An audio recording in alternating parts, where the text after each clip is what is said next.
Gons, enfrentando acusaciones en un país desconocido por su rigidez legal, urdió un plan audaz aprovechando la temporada de vacaciones y la menor experiencia de los empleados presentes.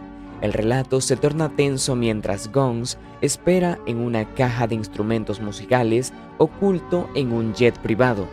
Su liberación en Beirut, aclamada por sus seguidores libaneses, desencadena una serie de eventos internacionales y desafíos legales.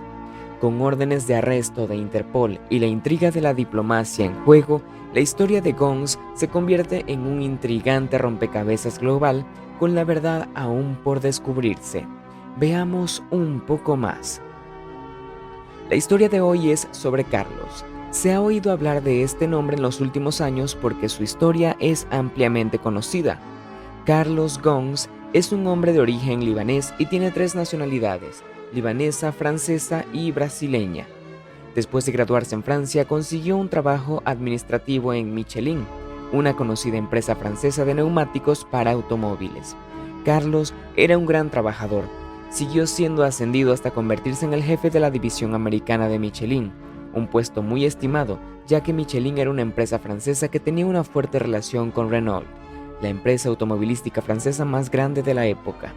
El director ejecutivo de Renault se enteró de Carlos Gons y su éxito con Michelin, así que lo llamó y se ofreció a trabajar con él, ya que su adjunto en Renault, la empresa Renault, estaba pasando por uno de sus peores periodos en ese momento e incluso estuvo al borde de la quiebra.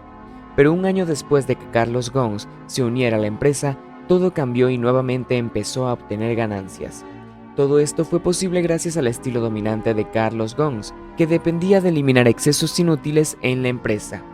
Carlos Gons reestructuró la empresa desde sus raíces con una extensión de sus sucursales, y el resultado fue el cierre de un gran número de fábricas de la empresa y el despido de miles de trabajadores y empleados.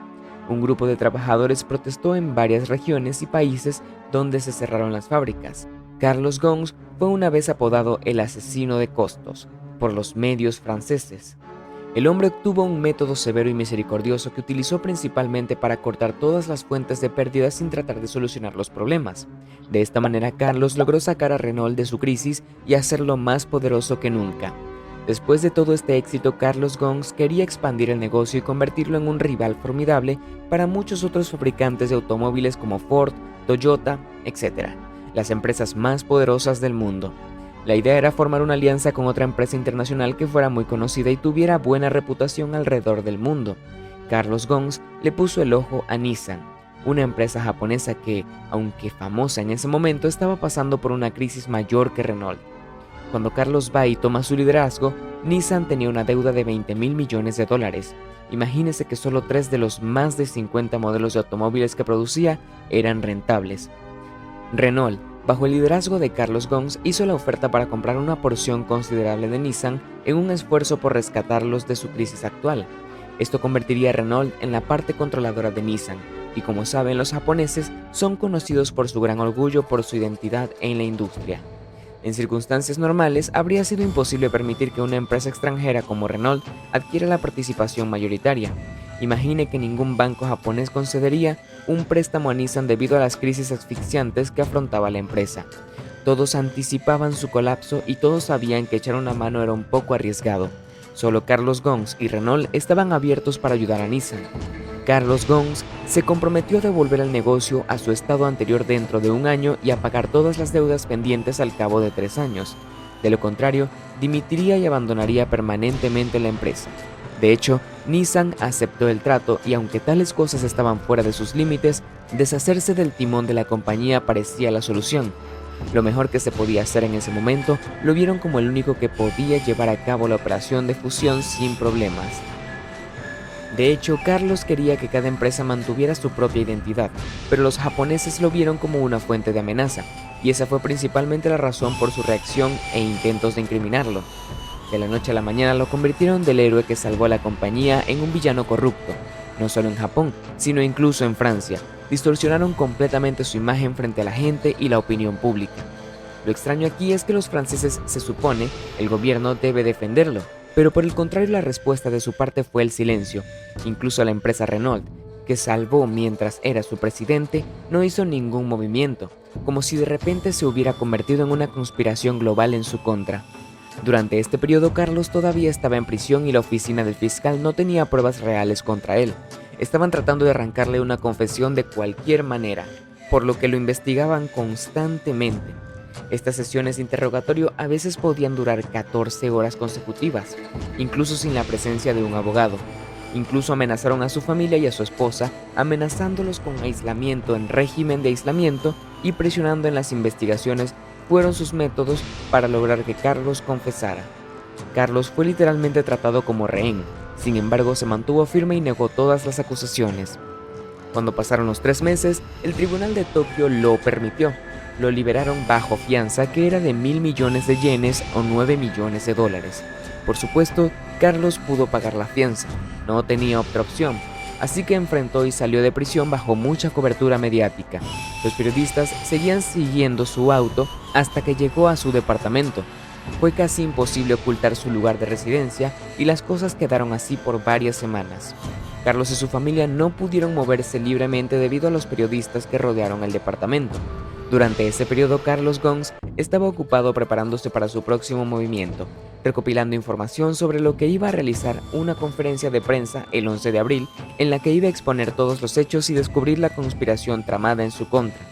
Menos de 24 horas después de que se publicara el tuit japonés, las autoridades rodearon el apartamento de Carlos y lo arrestaron por segunda vez. Tenían miedo de dejarlo revelar en público todo lo que había vivido. Carlos fue arrestado a pesar de que pagó la fianza. Sin embargo, sus abogados estaban al tanto de eso y le tomaron un video como plan B en caso de que lo arrestaran. Y eso es exactamente lo que pasó después del segundo arresto. Carlos permaneció en prisión durante 21 días y luego fue liberado bajo fianza por segunda vez. Esta vez pagó casi 5 millones de dólares, lo que significa que pagó una fianza de 14 millones de dólares en total. Imaginemos que las autoridades japonesas tenían algunas condiciones extrañas para su liberación. Primero, van a confiscar sus pasaportes libanés y brasileño y le permitirán conservar solo el francés como documento de identidad. Segundo, se le prohíbe salir del país, lo cual es obvio. En tercer lugar, van a confiscar todos sus dispositivos personales, su computadora portátil y su teléfono. La cuarta y más extraña condición es que tiene prohibido comunicarse permanentemente con periodistas interesados en escándalos. Les contamos lo que está pasando para que los informantes se confundan y dejen de vigilar. Carlos realmente se acercó a algunos de los periodistas y cuando llegaron, Carlos notó que los informantes habían desaparecido inmediatamente, porque si los veían los periodistas sería un gran escándalo para los japoneses. Estas autoridades, después de horas de espera, los periodistas abandonaron el lugar y al poco tiempo los informantes regresaron a sus lugares. Carlos los vio en su auto o en la calle frente a su casa. Sin embargo, Carlos se dio cuenta de que si quería que se fueran, todo lo que tenía que hacer era llamar a los periodistas y luego desaparecerían inmediatamente. Finalmente, el equipo de contrabando determinó el 29 de diciembre de 2019 como el día para llevar a cabo su plan de fuga, pero quedaba otro problema. En fin, Carlos era muy famoso en Japón y sus rasgos extranjeros solían atraer la atención de la gente, pero afortunadamente para ellos era fin de año y era invierno. Llevaba una chaqueta grande, un gorro de invierno y se ponía una máscara en la cara, algo habitual entre los japoneses para ocultar su rostro. Carlos podía esconder sus rasgos con facilidad. Luego llamó a los periodistas y les dijo que los informantes estaban alrededor de su casa y que esta vez los verían. Debido a la información nacional que obtuvieron, los informantes desaparecieron nuevamente. Tan pronto como Carlos se dio cuenta de la desaparición de los informantes, salió vistiendo su ropa de invierno para pasar desapercibido y se dirigió a un hotel llamado Grand Hyatt. En el hotel, conoció a los dos tipos que lo pasarían de contrabando, Mike Taylor y George Sieg. Le proporcionaron consejos para no llamar la atención hasta llegar al aeropuerto. Salieron del hotel, se subieron a un taxi y se dirigieron a la estación de tren, donde tomaron el tren a Osaka. Después de llegar a Osaka, fueron a un hotel donde los esperaba la caja de contrabando. Carlos intentó entrar en la caja para asegurarse de que pudiera respirar normalmente. Le hicieron pequeños agujeros por si le costaba respirar. Se cambió de ropa y luego entró en la caja, la cual cubrieron con un paño blanco por si alguien lo abría. Los dos chicos pidieron al personal del hotel que retiraran la caja y les pidieron que tuvieran cuidado, ya que contenía instrumentos costosos. La caja fue colocada en un camión junto con otra similar que ya contenía instrumentos musicales. El camión se dirigió al aeropuerto. Cuando llegaron, los dos tipos descargaron el camión y se dirigieron hacia la aduana. Carlos escuchaba palabras en japonés desde el interior de la caja. La caja siguió moviéndose hasta que se detuvo, y entonces se dio cuenta de que habían llegado al punto de control de la aduana. Carlos escuchó a uno de los dos tipos hablando con un empleado de aduanas, diciéndole que el concierto estuvo genial y agradeciéndole por su cooperación. Como mencionamos antes, los dos chicos entraron a Japón por el mismo aeropuerto y los mismos empleados de aduana ese día por la mañana. Argumentaron que tenían un concierto en Tokio y salían del país después de terminar su concierto el mismo día. La aduana preguntó por las cajas y lo que contenían. Los dos chicos les dijeron que habían instrumentos musicales y que las cajas ya estaban revisadas ese día por la mañana cuando entraron a Japón. Ahora estaban tomando sus instrumentos después de terminar su concierto en Tokio y estaban volando en su jet privado a Estambul para su próximo concierto.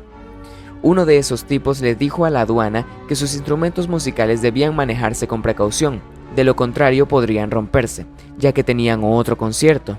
Les pidió que no los retrasaran. Los empleados de la aduana no lo pensaron dos veces mientras revisaron las cajas. No era necesario volver a revisarlas específicamente, ya que los músicos estaban volando en su jet privado. Carlos Ghosn escuchó a dos empleados de la aduana bromear entre ellos, sugiriendo que estos dos tipos probablemente estén contrabandeando chicas hermosas dentro de las cajas. No marcaron las cajas y ni siquiera intentaron abrirlas. Todo lo que hicieron fue poner su equipaje en el escáner de rayos X y lo soltaron. El propio Carlos Ghosn dijo que el plan no hubiera funcionado sin suerte, además de algunas circunstancias que los ayudaron. El momento de la operación era a finales de año y en este periodo exacto el número de empleados es menor. Muchos de ellos están de vacaciones y generalmente los empleados presentes tienen menos experiencia, ya que los más experimentados están de vacaciones.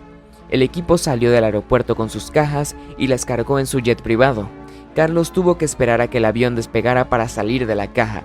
Esperó casi media hora en estado de miedo, temía quedar expuesto. Uno de los dos tipos trajo la llave de la caja, lo sacó de ella y se quedó con él en el gabinete trasero que estaba cerrado. El avión finalmente aterrizó en Estambul. Vino un hombre y llevó a Carlos a otro avión que estaba esperando para él en la pista, sin entrar al aeropuerto. El avión se dirigió inmediatamente a Beirut. El vuelo fue corto, tomó aproximadamente una hora. Tan pronto como el avión de Carlos aterrizó en Beirut, el oficial de aduanas lo reconoció. El nombre de Carlos era conocido en el Líbano, y los libaneses lo estaban apoyando desde el comienzo de su caso. El oficial de aduanas lo recibió y lo felicitó por su llegada al Líbano. Aquí Carlos Ghosn estaba seguro de haber llegado a un lugar seguro. Carlos Ghosn regresó con su esposa y su familia, y justo después se difundió la noticia de su fuga de Japón ampliamente en todo el mundo. Las autoridades y los medios japoneses no aceptaron esto, acusando a sus abogados de negligencia y de no monitorearlo bien, sabiendo que esa no era su misión. Las autoridades japonesas han emitido una orden de arresto de Interpol contra Carlos Ghosn, pero el Líbano no es uno de los países que extraditan ciudadanos de cualquier otro país. Estaba claro que apoyarían a Carlos y lo protegerían. Inmediatamente después de que Carlos realizó una gran conferencia de prensa en Beirut, en la que explicó al mundo todo lo que pasó y se defendió, exponiendo detalles y toda la información que obtuvo. Finalmente dijo honestamente que no escapó de la justicia, sino que escapó por falta de justicia. Desde entonces, Carlos Ghosn apareció en muchas entrevistas, en la mayoría de los canales árabes y extranjeros más conocidos. También hay un documental que analiza todos los detalles de este caso. Lo único que Carlos tenía reservas era la fuga, porque podría haber creado problemas a las personas que lo ayudaron si hubiera hablado de todos los detalles de la operación. Las autoridades libanesas ofrecieron que las autoridades japonesas les entregaran los expedientes del caso y Carlos fuera juzgado en el tribunal libanés, pero las autoridades japonesas rechazaron la oferta y siguen pidiendo la extradición de Carlos. Carlos sigue viviendo en el Líbano hasta el día de hoy. El caso contra él sigue pendiente en Japón y el riesgo de su arresto persiste si abandona el Líbano, debido a la orden de arresto presentada por Japón a Interpol. Imaginen que incluso el sistema judicial en Francia también emitió una orden de arresto contra Carlos después de una investigación interna en Renault, pero aparentemente no hay evidencia que pruebe estos cargos contra Carlos Ghosn. Carlos siempre estaba hablando del tema abiertamente, a diferencia del sistema japonés, que manejó el caso con arrogancia y siempre mostró sus malas intenciones.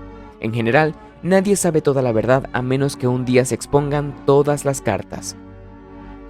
Gracias por acompañarnos. Si te ha gustado este video, no olvides darle me gusta, compartir tus comentarios y suscribirte a nuestro canal para más historias fascinantes.